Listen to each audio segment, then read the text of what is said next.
what's up, Big Six fam? This is Danny B, and I got my buddy here, Robert. Give me 10, Too Blanton. Hey, he's the other part of the Big Six Productions. Well, look, we're excited today. We're going to be talking to you about we love our HBCUs. So come and ride with us, roll with us as we whip some tail on the domino board. And we just want to say peace.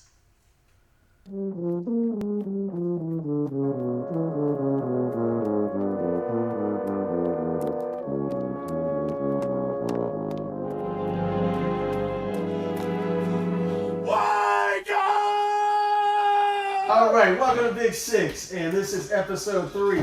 And we're excited today. We're going to talk about our HBCUs and what they mean to us.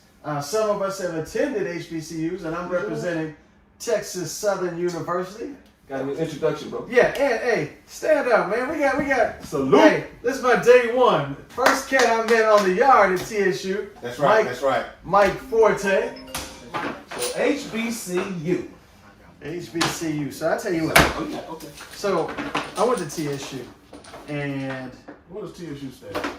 Texas Southern University. 15. That's what it stands for. Where is it located? Houston, Texas, in the tray. All right, and you went to. You know I went. I'm just curious. They don't know. Tell the people where you went. The hill. I come off the hill. What is that? Prairie View University. So PV. All right, y'all known for engineering, Nursing. right? College of business. Get up. All, huh? Tell them get up. Man. Oh, okay. All right. We known for a law school, 10.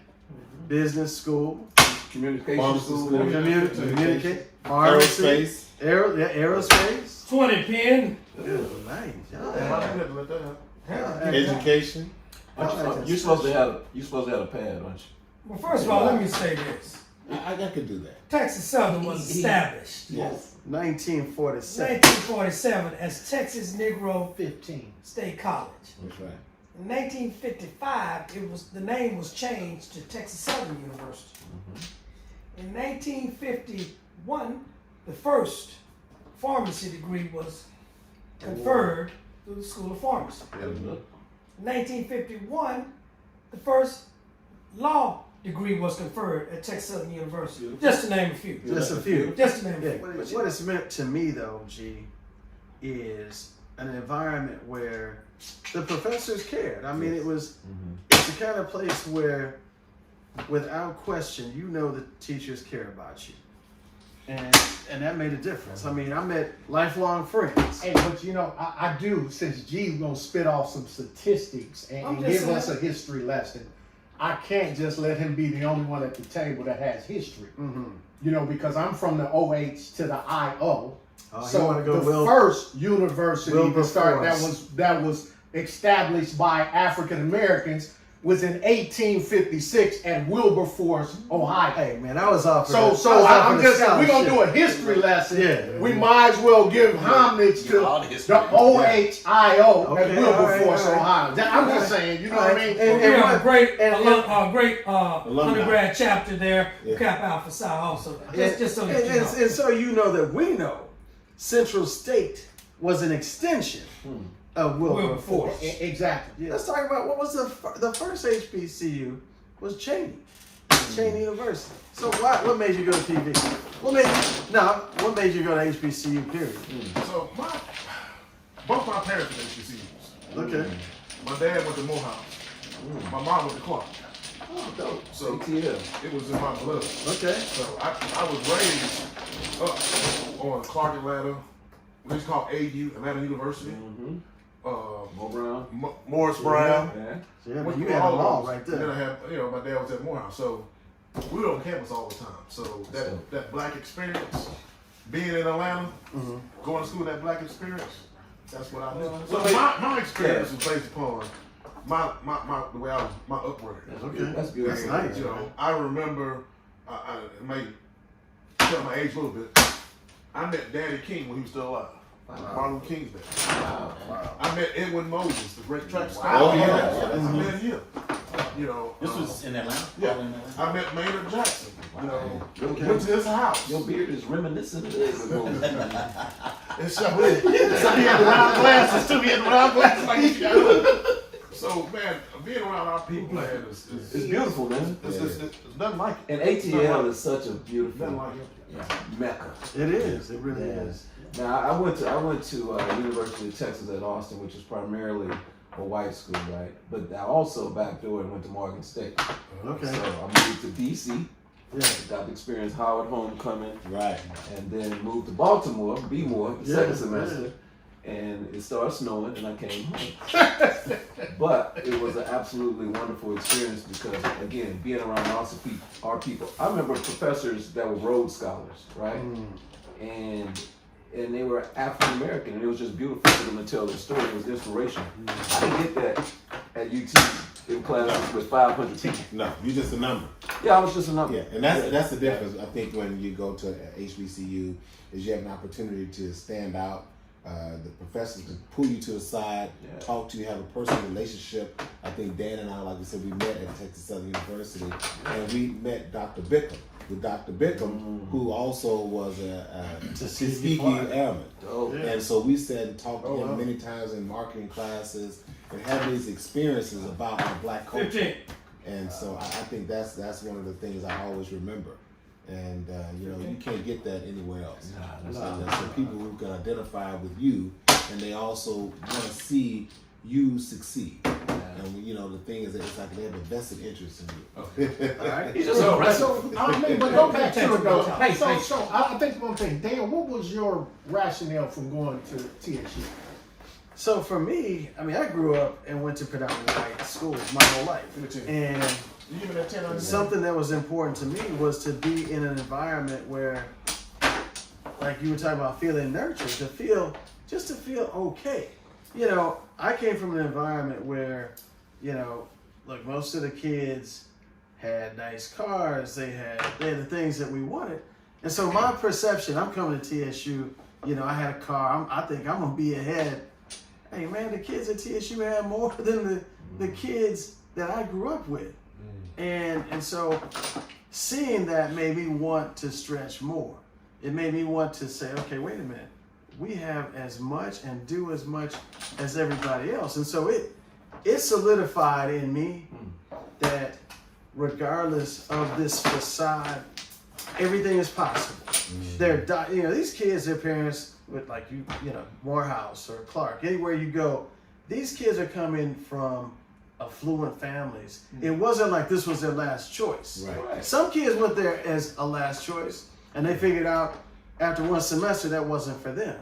But for me, it was about, I want to get an education, and I wanted to be in a black school. I wanted to be around my people because I hadn't had that experience. So one thing they told us when we went to orientation, and we all was in the baby dome at the time. Yeah. As orientation baby dome, they said, I remember if you look at the dean, Vice President Giles Daniels. He was the dean. He said, look around you. He said, look in front of you, look behind you, look in front, look to the left, look to the right. Yep. He said, 3 of the 4 that you just seen won't be there when you graduate. I said, wow. I'm the historian today, so What is he doing, man? Come on, We just looking at the scores. Yeah, looking at the scores as they come through. But again, He got- real talk. him got notes. Ronnie hit on the nerve about, looking to the left and looking to the right. About 3 of the 4 probably wouldn't be with you. Statistically, for black men that enter into an HBCU, Lace him up, G. 46% of them don't finish in 6 years. 15, Tom. Tom. In 6 years. 15, Tom. 15 for Greg. 15 for DB. 15, but 46% of them don't finish in 6 years. So what do you think that is? I think it's a couple things. I think the number one reason is financial aid that comes with it. But let me digress because y'all talked about the good, and I just have to be totally transparent. Yeah. I didn't go to I didn't go to an HBCU. I went to a PWI, and I said at the time that I was graduating football, I was all state. And when you look at the opportunities to play football, the only school back when I was coming out was really Grambling. That was the one that was known and to be in a segue to get to the NFL. So I'm like, why would I go to an HBCU if my hopes and desire was to get to the NFL? But hold on, I'm gonna put a pin in that. Because statistically, speaking, there have been more African Americans that are in the NFL that have come from HBCUs than PWI. But again, as I matured, I learned that. Well, they're speaking to it now. Someone just posted about, it was Jerry Rice. He talked about placing the Hall of Fame, the HBCU Hall of Famers versus the other Hall of Famers that are in Canton, Ohio, Right. and our stack up What is that superior. again? This is all. Oh shit! This is all. He digressed. But the point is, Jerry Rice stated he had the starting 24 for HBCUs that are in the Hall of Fame and others who are non-HBCU players. And guess what? We represent the HBCUs represented big time. So there's no shame there. Well, that brings up an excellent point, because if you're looking for a scholarship as well as ambition and athletes, right? Yeah. So they're going to cherry pick the A&Ms, the UTs. I mean, I'm just speaking of Texas. Well, they're getting the looks and they're getting the TV time. No, and they have the money to travel to recruit to CU. Yes. Okay, so going back to Rob's stat though, that 48%, 46% don't graduate in 6 years. 10, Tom. You think that's anything else related, or even maybe the administration side of the school, or? I think it's. So you got 10 OG. So I think it's more so when you look at, let's say Prairie View, right, and where the kids come from. A lot of them come from inner city, or they come from. That's good. They come from. Is that 10? Back to what I was saying. A lot of the kids that they pull from when we were in school in the 80s, counselors weren't necessarily going into these schools like they're doing now and doing some real-time recruiting. So you got kids from Dallas, Houston, you got some from Louisiana, and I think what has happened maybe from a male perspective, because I know me, I was 17 when I hit the yard. I hadn't turned 18. I was 17. And I got down to Prairie View and saw that song. Yeah. Oh man. That's all about transition. Class every day. Oh man. Hey, so let's Twice on Friday. Let's talk about what was good Yeah. at the HBCUs for you. I was yeah, go ahead, Ron. Kicked it off. I'm gonna tell you something. Let him play first, though. Yeah. We were notorious. We were known for. Prairie was, we're still known as a school, for parties and have a good time. So for us, what I love about Prairie, give my team, homecoming. DJ Premier, baby. Homecoming. DJ Premier went to Prairie. 10 times. Homecoming was like 10 none times. other. 15 times. When you talk about homecoming, You? You ain't even in You contention. in the second house. You in the third house. Dude, Dude, what you call them? I ain't heard you say a score G. Ronnie, have I not been strong? yeah, you've been adding on some stuff. Yeah. Man, I had at least Dude, did I miss 4 something? 15. I don't know. Listen, let's continue. Let's keep going. So, Hey, here Tom Parker. what I like about Prairie, Hey, man. what I like about Prairie Yeah. is from the standpoint being I had around 20 to start off with. all our people 20 minutes. And I didn't take the first set. He took the first set. and the meeting problem. black folks from different areas, different regions of the United States. I look forward to going to class. I look forward to having African American professors. You know what I mean? Whereas a lot of my friends that I know and I went to school with at the time in high school, they were more so. You go to other universities, you find out they got 10, Tom. I got you, G. Why you be so loud? I know you all salty. I gotta make sure I get my points, man. Everything you called out, I wrote down. But I think you're okay. But it felt good to hear another African American professor tell me and teach me what I needed to know. You know the thing I liked about going to Texas Southern University, there was two things from a social standpoint and from an educational standpoint. On Fridays when we were going back to school, when Wheeler would you can go through Wheeler and come through TSU. Fridays they would have the step shows, they would have pep rallies, Shout out Beto. Fire Slammer Jammer, all of the guys would come from U of H. come to TSU because they knew that's where you need to be. Yeah. But then on the other side is that from an educational standpoint, I remember when I got ready to graduate, I never get Mr. Clark. He was in the placement office, and he took me to the side, and he nourished me, and made sure I was prepared for interviews. And I started interviewing for companies, and so I was prepared to go into corporate America. And so therefore, I was able to, when I got out of school, I went right into corporate America and then skip a beat. I wanted to step back also and talk about the influence of Spike Lee in School Days. Oh man! Yeah, all right. Let's just epic spend movie. 5 minutes to talk about School Days and that influence on HBCUs. Absolutely. He filmed it at Morehouse. He was on router. Got kicked off of campus Right. while filming. You know, it was just a crazy story. But I think that influenced me even to go to college. Yeah. You want to be a part of that. Yeah, man. So we were talking about what you liked. Ronnie touched on, the pride. So let's talk about homecoming. Keep it succinct. Okay.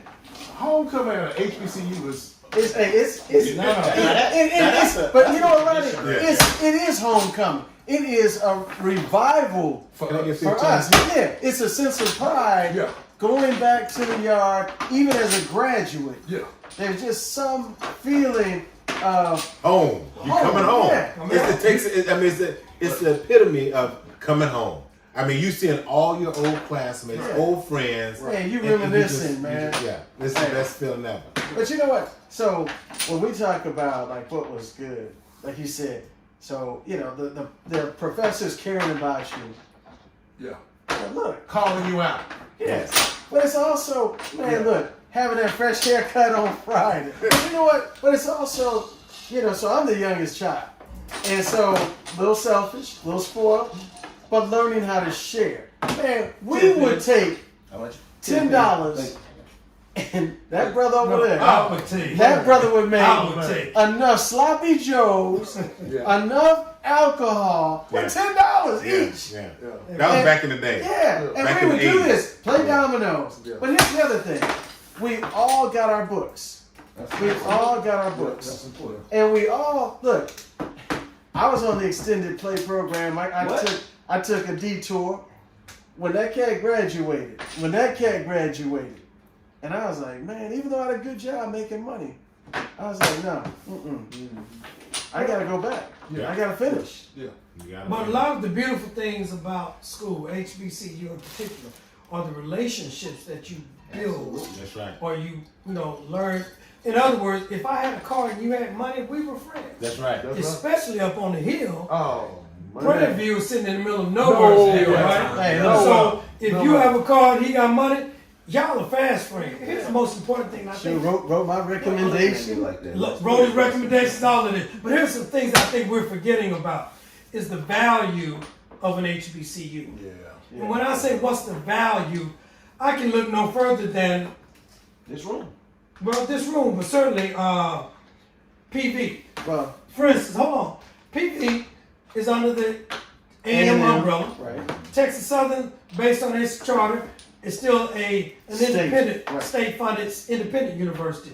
But the value is so great now that the very thing that the majority didn't want was for black children to be educated with their children.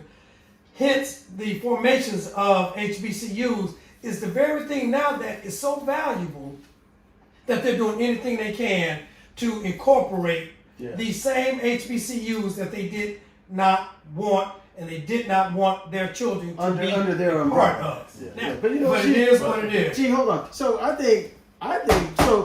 That's something that you definitely have to underscore. But here's something that we haven't touched on.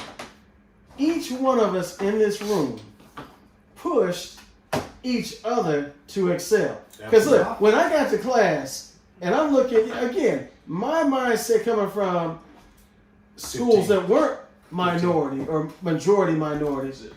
I'm looking for the smartest kid in the class because I thought I was him. Hey, man, I sized Mike up in accounting. I was like, okay, this cat think he is. I'm gonna show him who's it. And, but that pushed us all the way through graduation.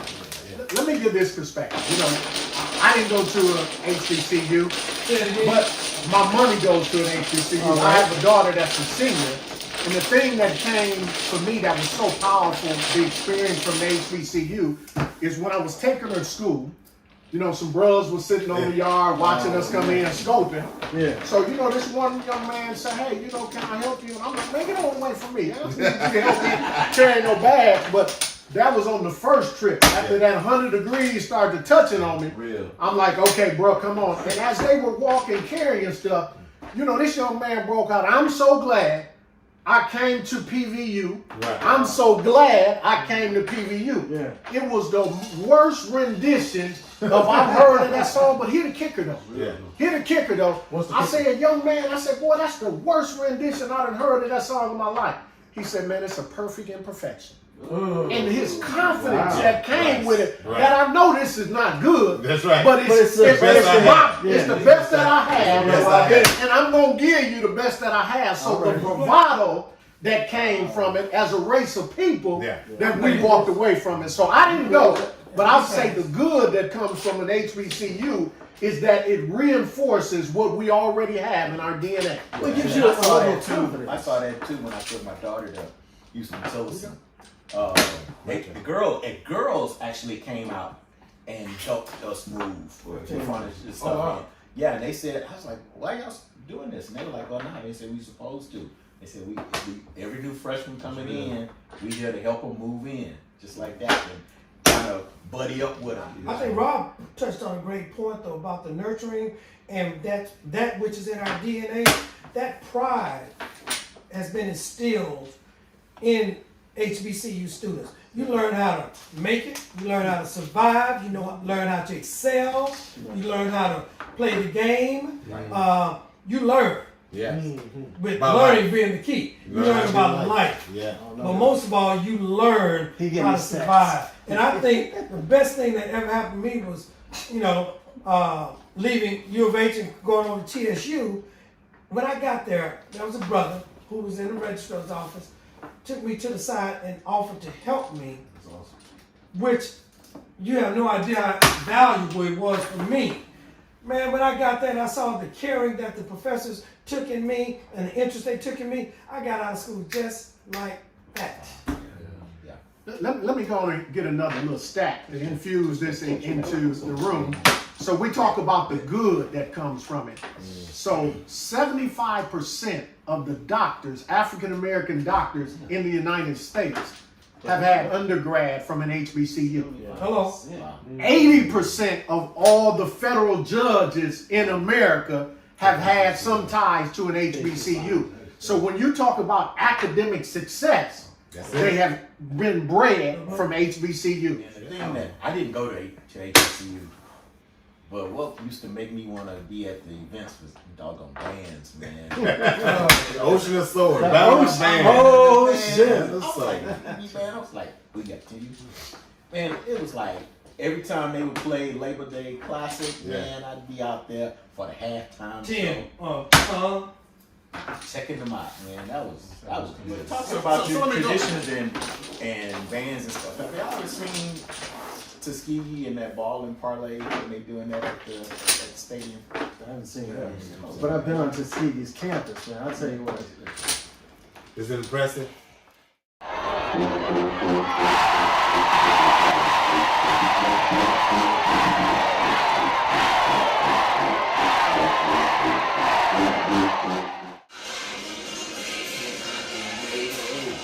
Hey, so look, we've been talking about all the good stuff. Let me just tell you about my experience trying to register my TSU freshman year. Everybody. Hey, man, look. I cried. First of all, I never stood in the line to wait for 4 You hours didn't know the right people. just to register, right? This freshman year, G. After that, I figured it out. I started in the summer, and my financial aid hadn't shown up. 15 times. Hey, man, look. Now they sent me a letter. They said I was accepted to the school. Financial aid was approved. I get in line, They said you don't Can I have get financial 20 aid, He wouldn't let me have my 5, so I'm gonna get 20. and you weren't registered. Simple. Yeah. They said you weren't registered. So I had to show them my letter, show them I had financial aid, and I was registered. Do you know I didn't get my financial aid until January? Yeah. He was on pending status. Yes. It's predominant with our HBCUs, unfortunately. Well, back then, for Financial sure. aid, no. My daughter's at Southern right now, Say right now. and it's still an issue with HBCU. Right now. It's something that technology should have Well, progressed from, but you call it just technology, but it's also some surprises. I would call it surprises because, like, for my son, we paid for the dorm fee, everything, right. registration. So when he goes to register, it's 100 degrees, and we tell him to go ahead and get in line, and when they call your name, go because everything's paid. Yeah. So they pop down the spring play, man. semester tuition, dorm fee on him for $600. Now, He hadn't been in the spring, right? he had not just for the spring coming up. Okay. Yeah, so this was registering for the fall, and so I'm like, So wait a minute. Yeah, so they popped down that. So on the him. fall So- and the spring. Yeah, so we had already paid the fall. He didn't know he was going to have to pay the spring. Fortunately, he had his card with him and he had money on it that he went ahead on and paid. I wish I had that He kind would of have had to card. get out of line And start all and over. come back to us. We were waiting for him and get a card and go back. So we were talking about the bad and registration, Oh, you my know. God. And my dad was telling me this story. I don't even know my dad told me. Somebody else was telling me about it. Where he was at TSU and got a draft notice to go into the military. Wow. Yeah. But yeah, he did. could have gotten out of it had he gotten If his he had his papers registration right. from TSU. Wow. The information came from TSU about a week later after he had to leave. So at that point, he was already gone, but couldn't get his information in a timely fashion.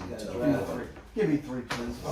You know, with the professors, the other students, the parties. I think the relationships you build in the classroom and outside the classroom have been the most instrumental. Them sisters, Eartha, Bertha, and Gertha, man. Been 15. PV provided me with an opportunity for Ronnie to be Ronnie. You're not gonna get that any place. No. Agreed. I agree. I mean, it made me. It's a part of my DNA. Yeah. It's like when we talk You about. didn't have to change anything. I could still be me, Yeah. Right.